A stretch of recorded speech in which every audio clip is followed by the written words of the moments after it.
The unrelenting sun of the Nevada Territory did not simply shine. It bore down upon the earth with the weight of a physical hammer, flattening the horizon into a shimmering haze of heat and dust. It was a summer that dried the marrow in the bones of cattle and men alike, turning the sagebrush into brittle skeletons that rattled in the hot wind. In this landscape of browns, grays, and the faded whitewash of the chaotic settlement known as Dust Creek, May Lynn stood as a singular, jarring anomaly. She wore a prairie dress of pale powder blue, a color so clean and redolent of cool water that it seemed to mock the grit coating every other surface in the town. She stood on the wooden boardwalk outside the general store, her hands clasped tightly before her, her knuckles pale against skin that had already begun to darken under the unforgiving western glare. She was 30 years old, though the shadows beneath her eyes spoke of a lifetime of fatigue compressed into the last few months. She was a widow, a status that carried with it a heavy cloak of invisibility in a town built on loud vices and desperate commerce. May Lynn watched the foreman of the Double Bar Ranch, a man named Garrick, who spat a stream of dark tobacco juice near the hem of her dress. He was a man carved from gristle and prejudice, his eyes narrowing as he looked down at her. She had heard they were hiring a camp cook, a position usually reserved for crippled older men or those too broken for the saddle. Yet he looked at her as if she were a piece of furniture that had been left out in the rain. The wind whipped a lock of jet-black hair across her face, but she did not flinch, maintaining a posture of practiced stillness that she had learned across an ocean in a life that felt like a dream from another existence. She needed this work. The coins in her small beaded purse were few, and the boarding house matron had made it clear that charity was a commodity as scarce as rain. Garrick laughed, a harsh, grating sound that drew the attention of the loungers on the porch.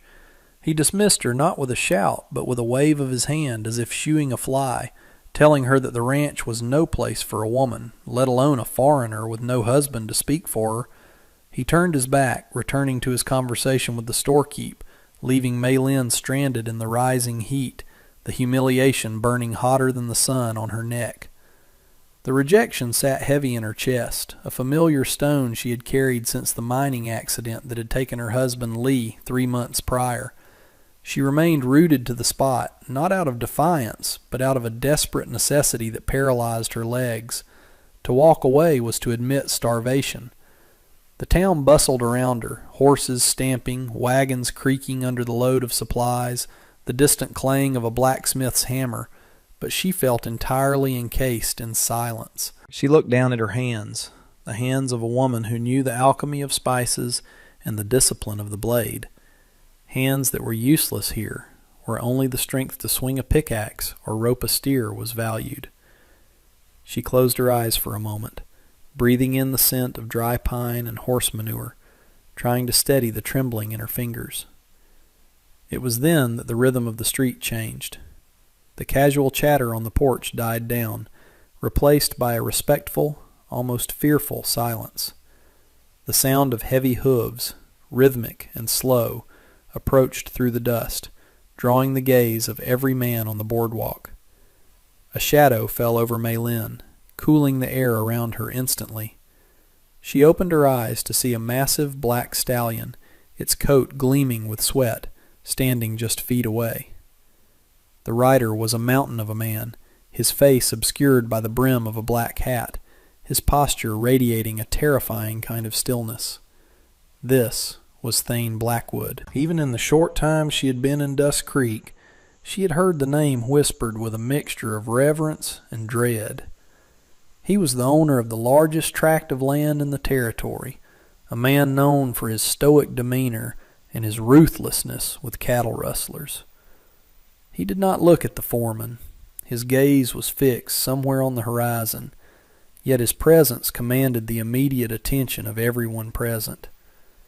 Garrick scrambled to attention, his previous arrogance dissolving into obsequious nervousness as he greeted the rancher. Thane did not dismount. He simply looked down at the foreman and asked, in a voice like grinding stones, if the crew was full. Garrick stammered, mentioning the lack of a cook, making a joke about the slim pickings in town. Maylin stepped forward. It was a movement that defied her instinct for self-preservation, a step taken by the part of her that refused to fade away into the dust. She moved into the line of sight of the black stallion, causing the beast to toss its head. Thane Blackwood shifted in his saddle, his eyes the color of cold flint, locking onto her. The silence stretched, thick and suffocating. Garrick moved to intercept her, his face flushing with anger at her insolence, ready to shove her aside. But Thane raised a single-gloved hand, halting the foreman in his tracks. The rancher stared at the woman in the blue dress, taking in the straightness of her back and the defiance in her dark eyes. He saw the poverty in her mended shawl and the dignity in her stance. He asked simply what she wanted. Maylin swallowed the lump of fear in her throat. She knew this was the hinge upon which her life would turn. She could not beg. Men like this did not respect beggars. She had to offer a trade. "No one loves a widow, sir," she whispered, the words soft but carrying clearly in the hushed street. She paused, seeing a flicker of something indecipherable in his eyes. Perhaps surprise, perhaps a recognition of the profound loneliness in her statement. "But I can cook." The admission hung in the air, vulnerable and absolute. She did not promise miracles. She promised the one thing she knew to be true. The cowboy's reaction shocked everyone. He did not laugh. He did not sneer. He leaned forward slightly, resting his forearm on the horn of his saddle, and studied her for a long moment, as if assessing the worth of a prize mare or a new rifle. Then he nodded, a single sharp dip of his chin. He told Garrick to get her a wagon. The foreman's jaw dropped, sputtering protests about the bunkhouse being no place for a woman, about the men's rough ways. Thane silenced him with a look that was colder than the winter wind. He stated, flatly, that if the men wanted to eat, they would behave. He looked back at Maylin, and for a second the harsh lines of his face seemed to soften, not with a smile, but with a somber respect. He told her to be ready in 5 minutes. The journey to the Blackwood Ranch was a transition from the chaotic noise of humanity to the vast, indifferent silence of nature. Maylin sat on the hard wooden bench of the supply wagon, clutching her meager belongings, a small trunk containing her husband's few keepsakes and her set of knives, wrapped carefully in oiled cloth. The wagon rattled over ruts baked hard by the sun, kicking up plumes of dust that coated her blue dress in a fine gray powder. Ahead of them, Thane Blackwood rode point, his figure silhouetted against the vast expanse of the sky. He did not look back, yet she felt a strange sense of protection in his lead. He was a barrier between her and the dangers of the open range. The landscape shifted as they rode, the scrubby flatlands giving way to rolling hills dotted with juniper and pine, the air growing slightly thinner and sharper. They arrived at the ranch as the sun began to dip below the western peaks, painting the sky in violent shades of bruised purple and bleeding orange. The Blackwood homestead was a sprawling collection of structures made of rough-hewn timber and stone, built to withstand sieges of both weather and men. The main house stood on a rise, dark and imposing, but the wagon was directed toward the lower cluster of buildings, the barns and the bunkhouse. As the wagon came to a halt, the reality of her situation crashed down upon Maylin. The bunkhouse was a long, low building that seemed to exhale a breath of stale air even from the outside. A group of men were washing up at a trough near the corral, their torsos bare, covered in the grime of a day's branding. They stopped their splashing as the wagon pulled in, turning to stare with open hostility and confusion. Garrick jumped down from his horse, making a show of his displeasure, barking orders at the men to stop gawking. He gestured vaguely toward a lean-to structure attached to the side of the bunkhouse. "That's the kitchen," he sneered, spitting into the dust, "and the back room is yours. Don't expect no palace." Maylin climbed down, her legs stiff. She could feel the eyes of the men on her, heavy, assessing, and unkind. They were hungry, tired, and used to a world without softness. A woman, especially a Chinese woman in a delicate blue dress, was an intruder in their brotherhood of sweat and toil. One of the older hands, a man with a white beard and a limp, stepped forward to help her with her trunk. This was old Pete. His eyes were kind, crinkled at the corners, offering a brief respite from the wall of rejection. He muttered a quiet welcome, warning her that the boys were rough but mostly harmless, though his glance toward a few of the younger, harder-looking men suggested otherwise. Maylin entered the kitchen and nearly recoiled.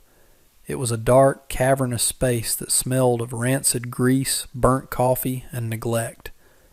The cast-iron stove was a behemoth of rust and grime, cold and forbidding. The tables were sticky, covered in the remnants of previous meals, and flies buzzed lazily in the stagnant air. It was a place where food was merely fuel, shoveled into mouths without joy or care. Panic fluttered in her chest. This was her proving ground. If she failed here, there was nowhere left to go. She placed her trunk in the small closet-like room adjacent to the pantry, which contained nothing but a narrow cot and a warped washstand. She took a deep breath, the air tasting of dust and despair. But then she thought of the large, silent man on the black horse, and the chance he had given her. She untied the ribbon of her bonnet, rolled up the sleeves of her blue dress, and looked around.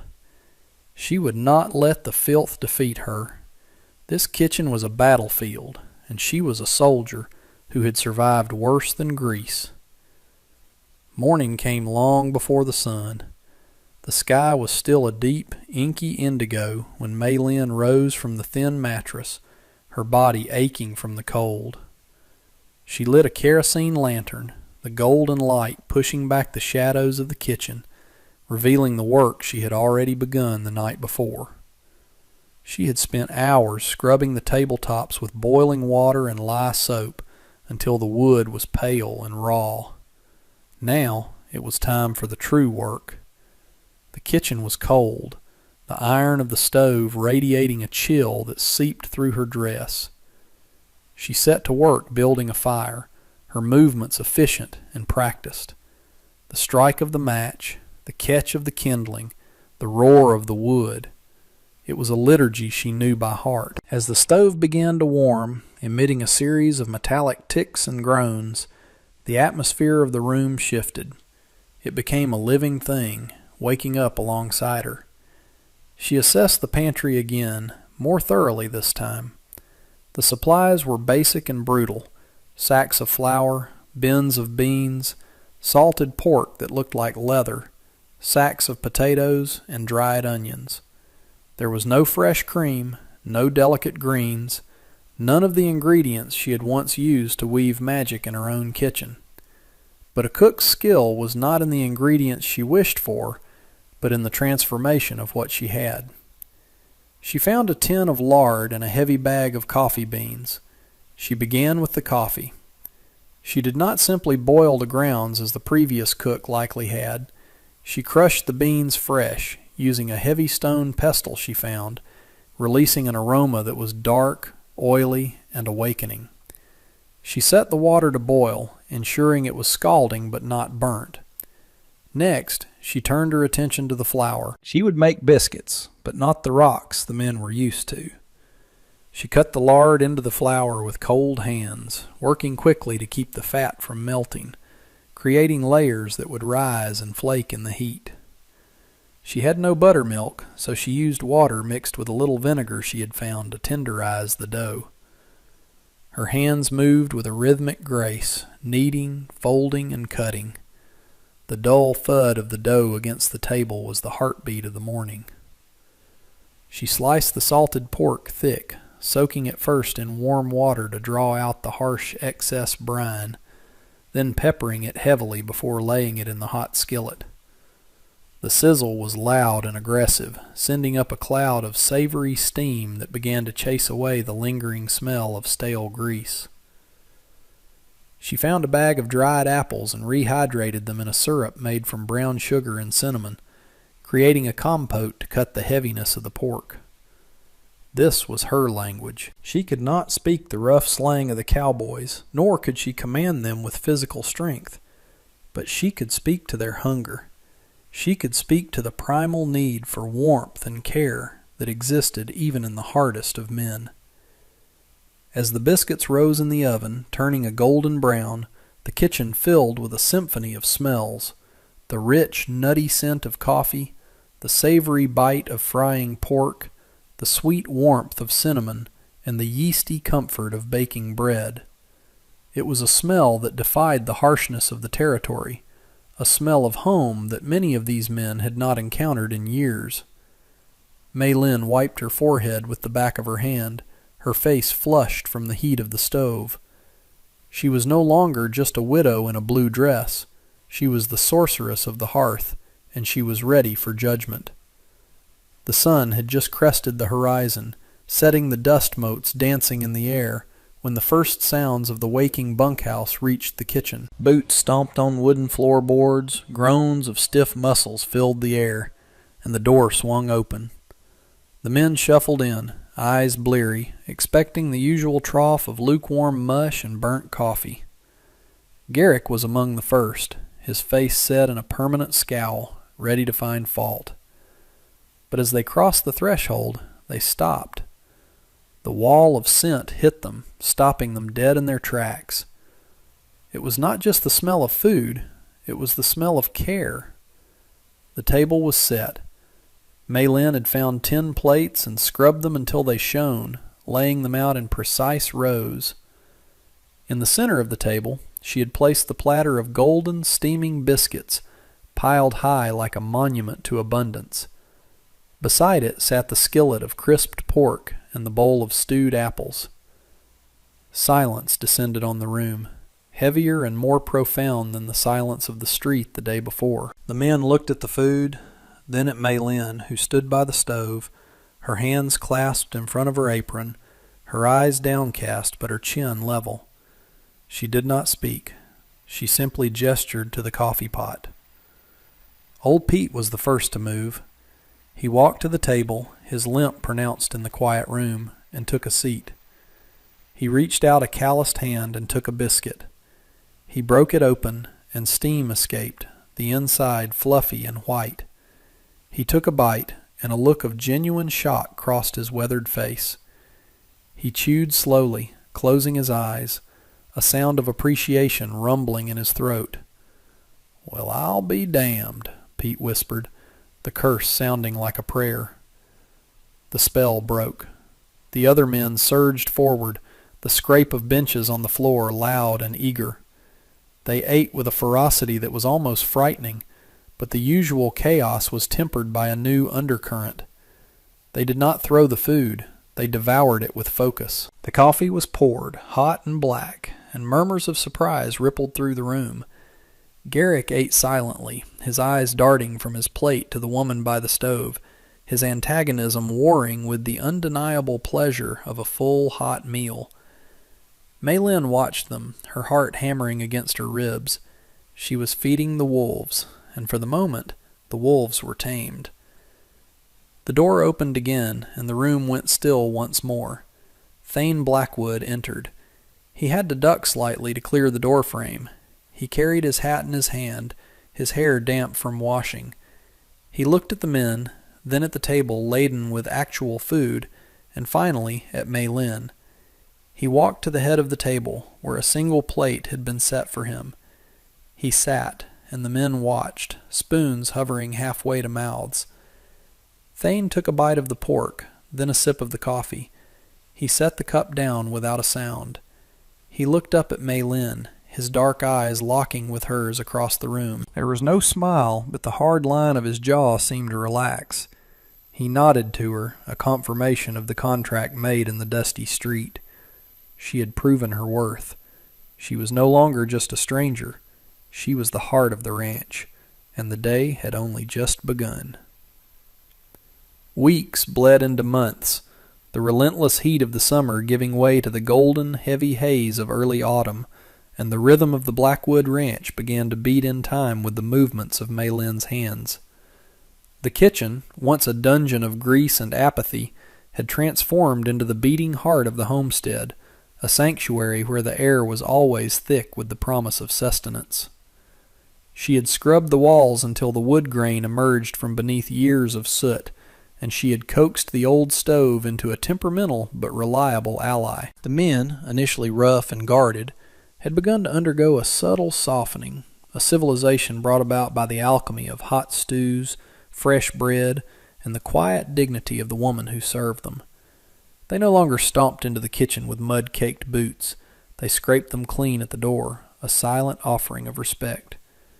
They brought her small tokens from the range, a handful of wild sage, a peculiarly shaped stone, a feather from a hawk, placing them awkwardly on the work table before retreating to their benches. Even old Pete had taken to carving her a new ladle from a piece of bone, presenting it to her with a gruff mumble that hid his gratitude. Yet, amidst this growing harmony, the foreman, Garrick, remained a sour note, a festering splinter in the hand of the ranch. He watched Maylin with a gaze that had curdled from dismissal into a malignant resentment. He hated the way the men lingered over their coffee, hated the way Thane Blackwood's eyes would follow her as she moved between the pantry and the stove. To Garrick, her presence was an erosion of the hard, masculine order he believed kept the world turning, and he sought every opportunity to find a crack in her armor, criticizing the cost of the flour, or sneering at the strange aromatic spices she used to flavor the beef. Maylin bore his malice with the same stoic silence she wore like a shield, but the tension in the kitchen was a taut wire, vibrating with an unspoken threat that grew with every passing day.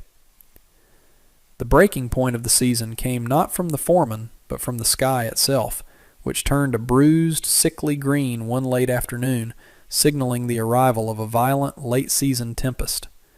The wind died suddenly, plunging the ranch into an eerie, suffocating vacuum of silence that made the horses in the corral scream and kick at the rails.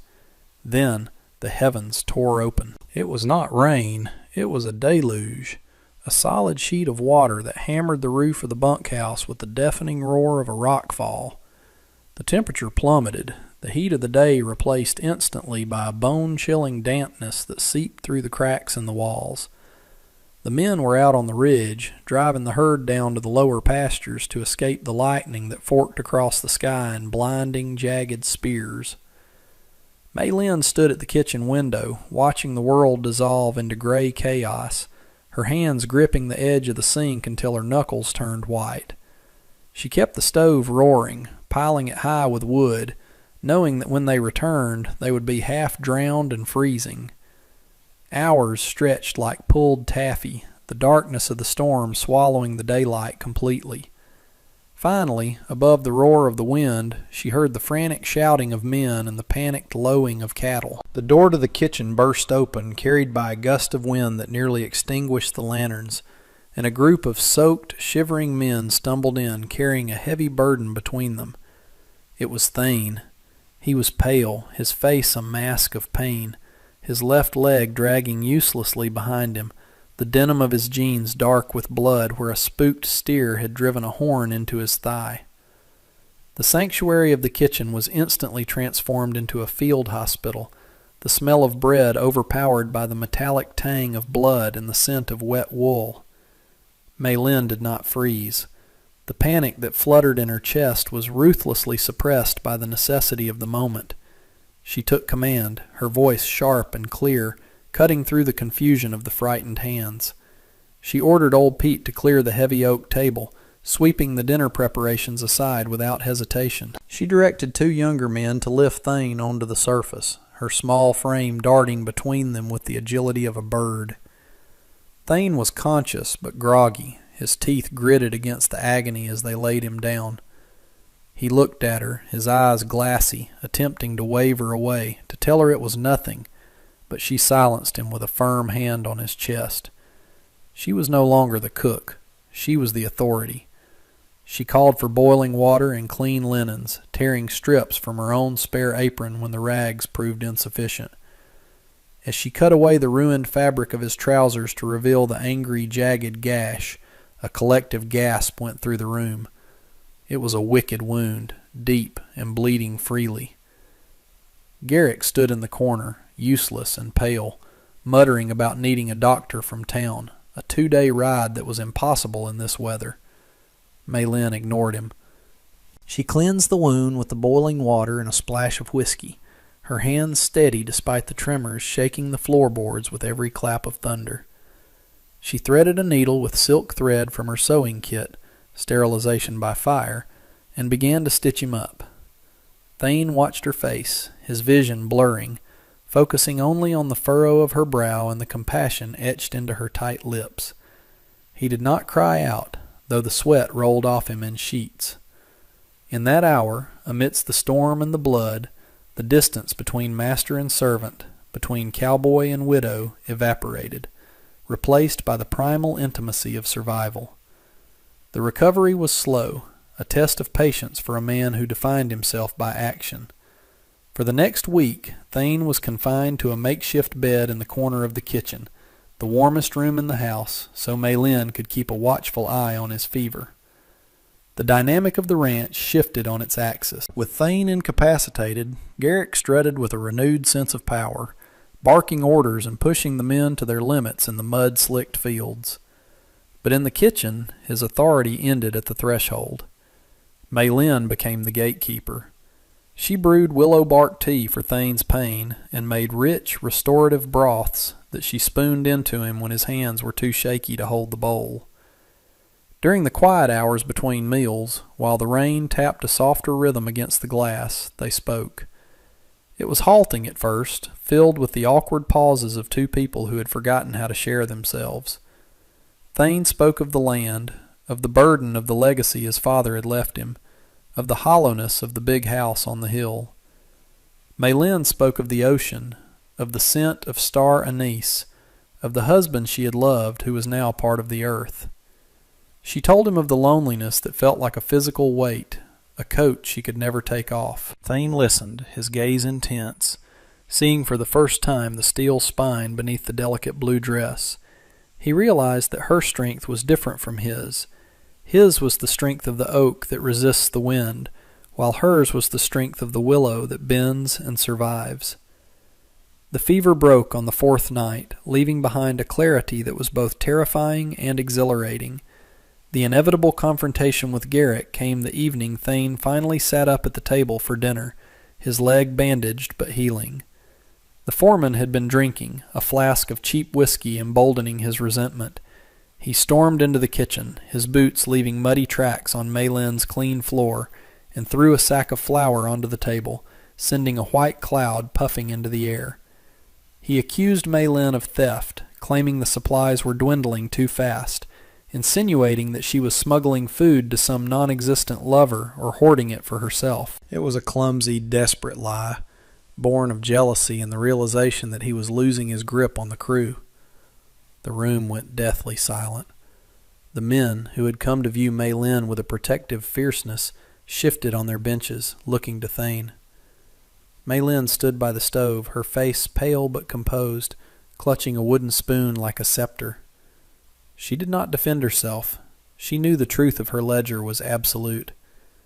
Garrick sneered, calling her a slur that hung in the air like a foul odor, reaching out to grab her arm. Before his fingers could graze her sleeve, a sound like a cracking whip echoed through the room. Thane had slammed his hand onto the table. He did not shout. He stood up, wincing slightly as he put weight on his injured leg, but rising to his full, formidable height. His voice was a low rumble, vibrating with a dangerous calm. He told Garrick to pack his roll. He did not argue about the flour. He simply stated that no man who insulted the dignity of this house would sleep under its roof. Garrick blustered, looking to the other men for support, but found only stony faces and cold stares. Old Pete stood up, crossing his arms, a silent wall of solidarity. The rejection was total. Garrick looked at Maylin, then at Thane, and saw a bond he could not break. He turned and fled into the night, leaving behind a silence that was not empty, but filled with a profound, settling peace. With the venom of the foreman gone, the ranch breathed a collective sigh of relief, entering a period of golden tranquility. The incident had shattered the last barriers of reserve between Thane and Maylin. It was a Sunday evening, the air crisp with the coming winter, when the true shift occurred. The men had retired to the bunkhouse after a celebratory meal, leaving the two of them alone in the warm, lantern-lit kitchen. Maylin was drying the final platter, the rhythmic clink of china the only sound in the room. Thane sat at the table nursing a final cup of coffee, watching the way the firelight played on her dark hair. He stood up, the chair scraping softly, and walked over to her. He did not touch her, but he stood close enough that she could feel the heat radiating from him, a solid, comforting presence. "You said no one loves a widow," he said, his voice rough with an emotion he had never learned to articulate. He reached into his pocket and pulled out a small, wrapped parcel. It was not a grand gesture, but a practical one. A set of silver combs for her hair, ordered from the catalog in town, items of beauty she had long denied herself. Maylin turned, her hands wet and trembling. She looked up at him, seeing the man who had been a terrifying shadow on a horse, now revealed as a protector, who saw her not as a servant, but as a woman of immense worth. "Perhaps," she whispered, tears pricking her eyes, "I was wrong."